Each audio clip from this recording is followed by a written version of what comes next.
Wowie, that's quiet. Can't even hear that. Holy shit. Oh, it's because Google's so quiet. A high schooler living in Seattle with his sick mother and abusive father. Andrew is an outcast, having little to no friends and being relatively unknown at his school. Tired of his father's abuse, Andrew decides to buy a camera as a sort of deterrent for his father.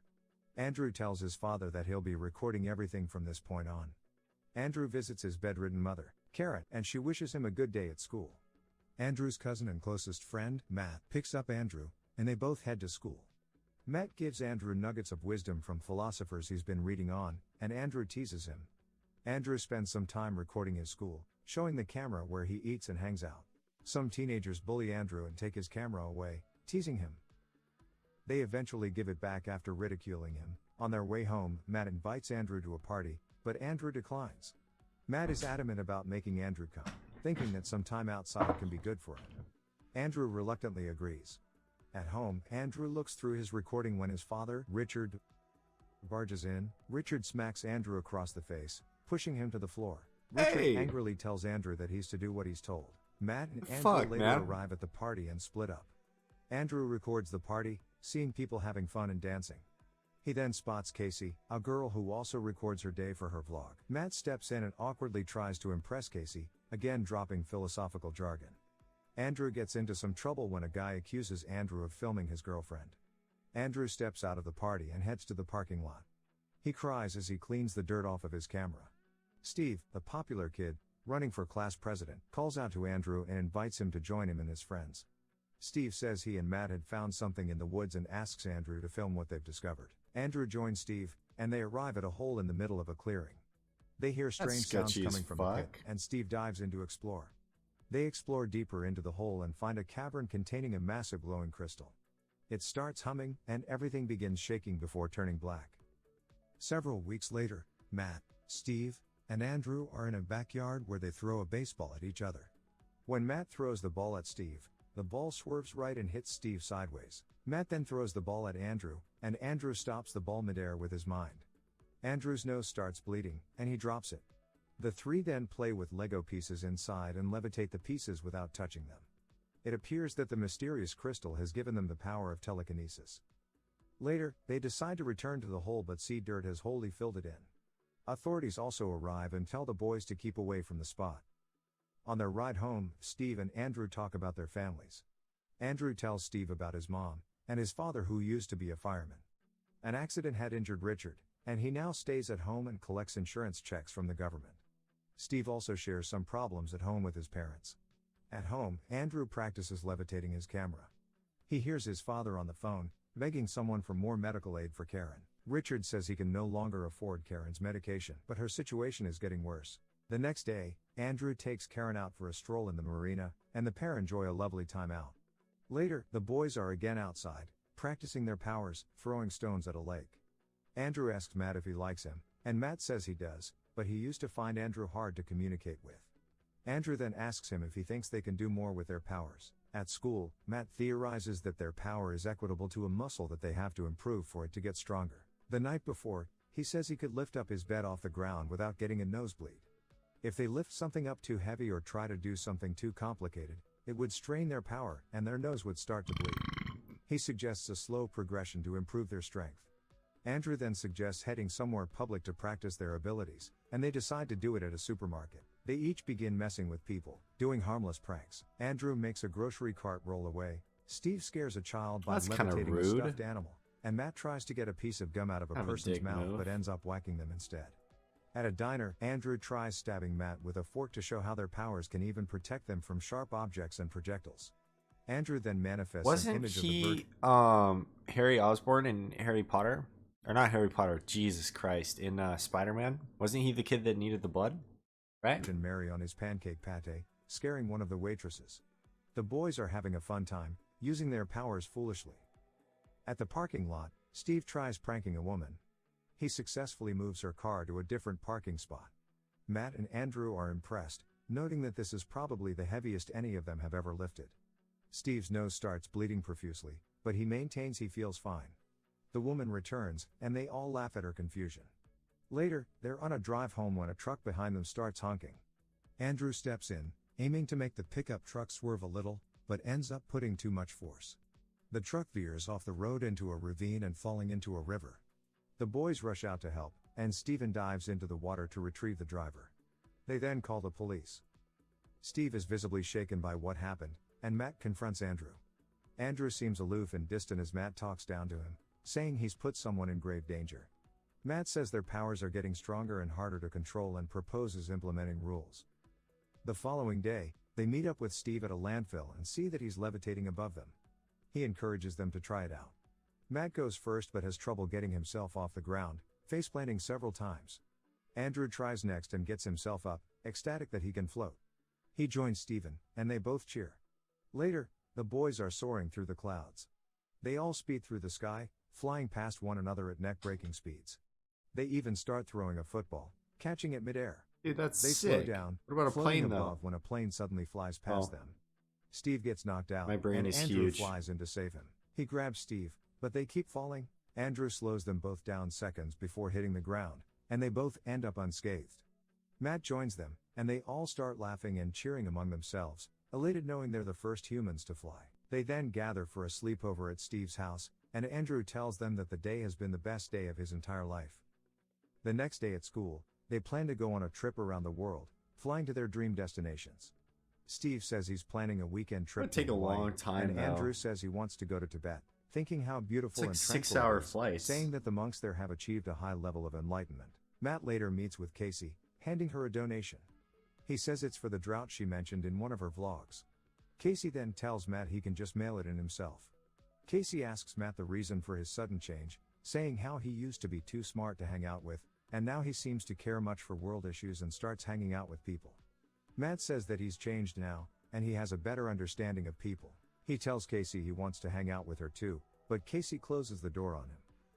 Andrew and Steve hang out on top of a building, and Steve is amazed at Andrew's utilization of his power, seeing that he can levitate his camera with finesse.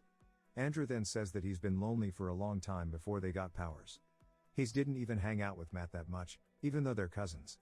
Steve then It's kinda proposes sad. they enter the school talent show, telling Andrew he'll help him with the performance. Andrew then prepares for the talent show, showing off his attire to Karen. As he heads out, Richard calls him and tells Andrew he's suspicious of him. Richard says he knows Andrew is up to something. At the talent show, Matt is operating the camera, and he runs into Casey, who's also recording the event. Steve and Andrew appear on stage and begin their magic show. The illusions and tricks are pretty much child's play for Andrew, using his telekinetic abilities. The two put on a great show, their classmates and schoolmates cheering all throughout the performance. Matt and Andrew then head to a house party where people all greet him. At last, Andrew experiences how it's like to be noticed and appreciated. The whole ordeal is very validating for him. Andrew meets a pink-haired girl at the party, and they start talking and hit it off immediately. Ramona Andrew has fun at Flowers. the party, and Matt is left with the camera. He leaves a sweet message for Andrew, but Aw. Casey spots him and invites him to leave the party. Steve is then the new cameraman, and he looks for Andrew. He goes upstairs to discover that Andrew had thrown up all over the girl he was with. Matt comes in laughing, but Andrew doesn't take the situation lightly. He shouts at Andrew, telling him to leave. The following day, Andrew plays with a spider before making it levitate and splitting it into pieces. Richard is then seen looking through Andrew's room, and he sees the camera. Uh-oh. Richard then Super confronts villain. Andrew about spending too much money on a camera while having barely any money for his mother's medication. Richard continues shouting at him, and Andrew answers back, angering Richard. Richard then attacks Andrew, pinning him down, but Andrew fights back, using his powers to overpower Richard. Andrew tells him he can crush him if he wanted to, then throws him to the floor. Richard is left moaning and groaning. Meanwhile, Matt is with Casey when his nose starts bleeding even though he hasn't used his powers. Andrew is in the middle of a thunderstorm, crying. Steve arrives, saying his nose started bleeding, and he heard Andrew's voice calling to him. Andrew asks Steve to leave him alone, but Steve tells Andrew to calm down and return to the ground. Andrew gets angrier, and lightning suddenly strikes. Time passes, and Andrew records a funeral. He sees Casey and Matt attending, as well as their other classmates. Steve had been struck by lightning and died. Andrew then spots Matt glaring at him. After the service, Matt confronts Andrew about what happened to Steve, questioning how he got struck by lightning when there were no recorded lightning strikes. Matt orders Andrew to tell the truth, but Andrew remains quiet. He avoids the confrontation and flies away. The next day, Andrew is back No at one Steve's sees grave, this? apologizing. No one? He says he didn't know what happened, and he must have lost control. He goes back to the pit where they got their powers and sees it's now overgrown with grass, and a pattern has started forming around it. Andrew then heads to school and sees people ridiculing him for vomiting at the party. He sees the pink-haired girl with her friends, and her friends make fun of him too.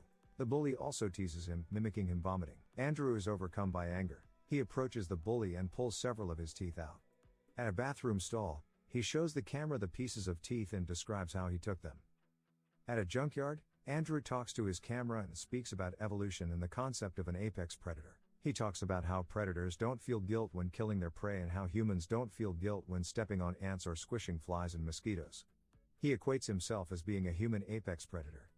His abilities may bring harm to people, but for him, that's just how things are. He then crushes a car behind him with ease. Matt barges into Andrew's room, finding out about what happened at school with the bully. He stresses how important it is for them to follow their rules as they're getting too powerful for their own good.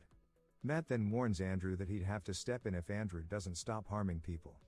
They get into an argument, and Matt throws a punch, but Andrew catches his fist. Matt then leaves immediately. Andrew heads to the pharmacy to get more medication for his mother, but the pharmacist tells him he doesn't have enough money. Left with no other choice, Andrew decides to take more drastic action for his mother.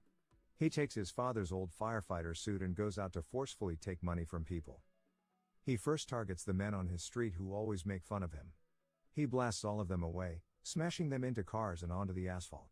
In seconds, he renders all of them unconscious and takes all their money. He then goes to a gasoline station, disabling the cashier and taking all the money in the cash register. As he makes his way out, the cashier chases after him with a shotgun. Andrew swipes the shotgun away, and it ends up firing at a gasoline tank. The tank explodes, and the cashier and Andrew are thrown back. Andrew catches fire and loses consciousness. Andrew gets admitted to a hospital, and Richard is called in. Richard enters Andrew's room and starts crying. He tells an unconscious Andrew that Karen had died. He then blames Andrew for her death as he thinks she wouldn't have died if he hadn't been looking for Andrew. He starts shouting at Andrew, ordering him to apologize for Karen's death. Fucked. His shouting gets louder, and Andrew finally wakes up, blasting a hole through the hospital wall. Matt is at a birthday party when his nose starts bleeding. He immediately knows something is wrong with Andrew and sees a news report about an explosion at the hospital. He immediately leaves with Casey driving to the hospital. They reach the hospital and see Andrew picking up Richard and dropping him. Matt swoops in and catches Richard. They get into the car again, but Andrew finds them and lifts them to the Space Needle before dropping them. Matt gets Casey and flies her down to safety.